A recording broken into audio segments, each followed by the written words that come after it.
V temle video vodiču vam izdam eno skorda ne najbolj varovano skrivnost v Zoomu, oziroma nekaj, kar Zoom oziroma nasplošno ne izpostavlja pogosto oziroma ne opazimo, da sploh imamo, če ne gremo brskati noter, kaj vse nam Zoom omogoča.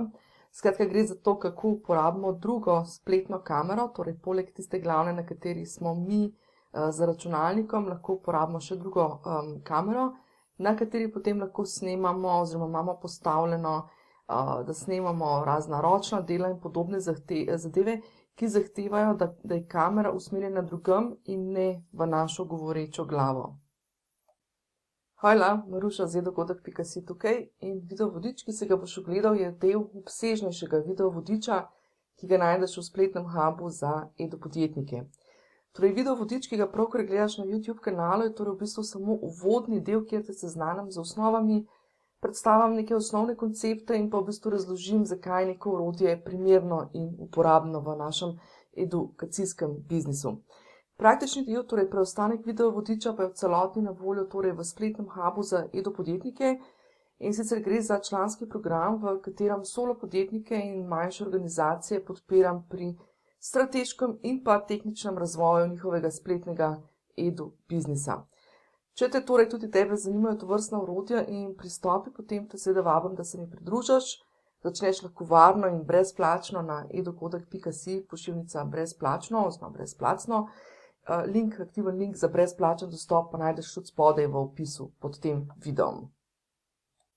Ok, torej, zakaj je tale naša opcija druge dodatne kamere na Zoomu pravzaprav zelo uporabna in zelo praktična? Predvsem gre za to, da nam omogoči, da tudi preko Zooma delamo take zelo praktične delavnice, torej delavnice, na katerih delamo, na katerih dejansko recimo delamo in pokažemo, demonstriramo določene zadeve, ali pa našim udeležencem damo lahko feedback, in sicer za zadeve, ki običajno zahtevajo, bom rekla, nekaj več pozornosti oziroma usmerjenosti v določen element. To je zdaj recimo primer so, ne vem, razna ročna dela, kjer mogoče, ne vem, kjer mogoče nekaj rišemo, šivamo, ustvarjamo, skratka tam, kjer rabimo v bistvu prikazati ne toliko sebe kot govorečo glavo, ne, to se pravi sebe kot osebo, ki govori, kot bolj to, kaj delamo, oziroma v kombinaciji s tem, no, da kombiniramo sebe na kameri in pa, da lahko preklopimo, ko je potrebno tudi na ta del, kjer kaže, recimo, tako kot sem omenila, ročna dela, potem en drug primer bi bil recimo tudi to, kadar imamo mogoče neke pripomočke, ki zahtevajo več oddaljenosti od računalnika, ne. Zdaj recimo tukaj sem dala primer masaža. Če mi učimo masažo, moramo seveda imeti neko masažno mizo, ki ni zdaj glih zraven računalnika, ne. Je najbrž kar vsaj pol metra ali pa meter stran odstranjena oziroma oddaljena. Mogoče kakšne kuharske delavnice, kjer imamo recimo mogoče, ne vem, neko manjšo indukcijsko ploščo, spet meter, dva stran od računalnika, ne. Prav tako pride v poštev zadeva pri zadevah, kjer prikazujemo karkoli s telesom in se moramo pravzaprav oddaljiti od kamere oziroma oddaljiti od toliko daleč, da nas pravzaprav lahko kamera zajame, ne. To so lahko recimo razne vadbe, kjerkoli karkoli s telesom prikazujemo.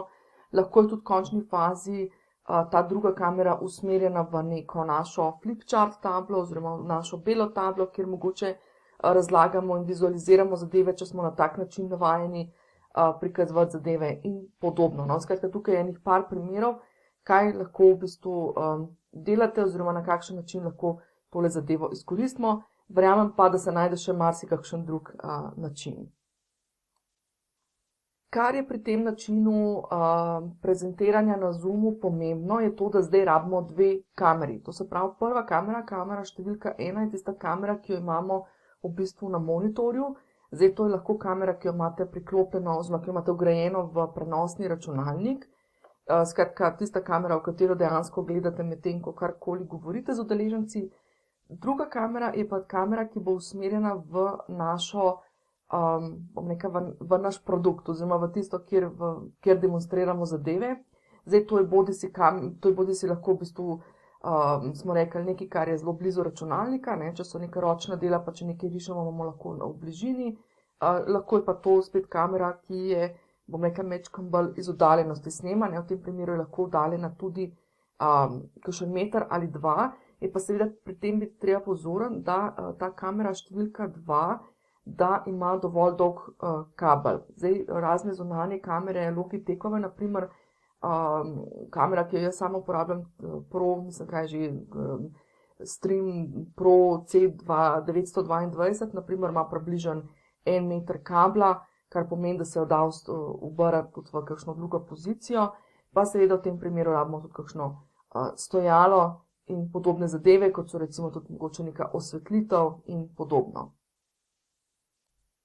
Kaj si bomo tokrat pogledali v tokratnem video vodiču, so 3 zadeve. Najprej si bomo pogledali predpripravo, kaj in kako se pripravimo, oziroma kaj so tiste stvari, ki jih moramo upoštevati, ko pripravljamo, bom rekla, prostor za tako snemanje.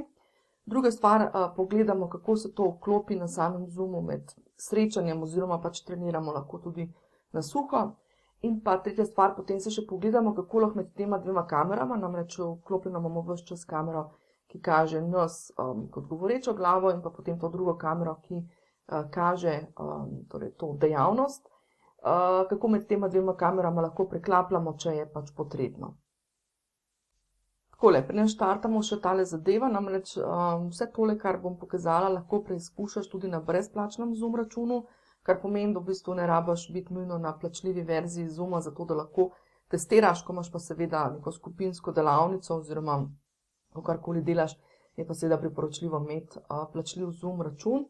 In pa še to naj spomnim, torej če gledaš tale video vodič v spletni učilnici, lahko tale video s klikom na desno spodaj na mini player, lahko video predvajaš torej tudi izven spletne učilnice, tako da lahko delaš neposredno skupaj z mano zadeve, treniraš kar na licu mesta, torej na Zoomu. Torej, pogledali smo si, kako preklopimo zdaj to drugo kamero in kako v bistvu vmes preklapljamo, tudi če želimo šerati oziroma deliti na ekranu druge zadeve, ne samo našo kamero. Pogledali smo si tudi to, v bistvu, na kaj moramo biti pozorni, ko postavljamo zadeve, to se pravi prostorsko in pa izvedbeno. Zdaj pa v bistvu samo še toliko, za zaključek pa to, da v bistvu jaz priporočam, da vedno štartamo, torej najprej, da si naredimo en načrt e-delavnice, to se pravi, če bomo to zadevo uporabljali med delavnico, si naredimo, to se pravi, konkreten načrt, kdaj bomo torej prikazovali zadeve, zato da tudi majčkeno vemo, tukaj v tem delu bomo gor z govorečo glavo, tukaj preklopimo na tole drugo kamero in tako naprej. Skratka, tako kot bi si predstavljali en film, tudi v končni fazi, tudi v filmih ali pa na nekih dogodkih, nam kadre mečejo, bom rekla, in preusmerjajo z ene kamere na drugo, tako da gledalci pravzaprav imajo tisti občutek, da imajo nek nadzor oziroma da vejo, kaj se dogaja, da ni to zdaj samo neko brezglavo preklapljanje levo pa desno. Druga stvar, ki pa jo vedno dam za popotnico, je pa to, da dajte vedno povaditi zadeve pred e-delavnico. Tudi če to je ena zadeva, ki jo boste uporabljali, ne vem, praktično vsak teden, dajte vsaj 2-3 minute prej, pejte pogledati, če zadeve delujejo. Nikoli ne vemo, kdaj nam se kakšna kamera izklopi, kdaj kakšna stvar ne neha delati oziroma se ne poveže mogoče tako dobro. V začetni fazi pa sploh je to stvar prakse. Skratka, rekla sem, to lahko delamo na brezplačnem Zoomu, tako da v bistvu ni ovire, da ne bi tega vadili vnaprej.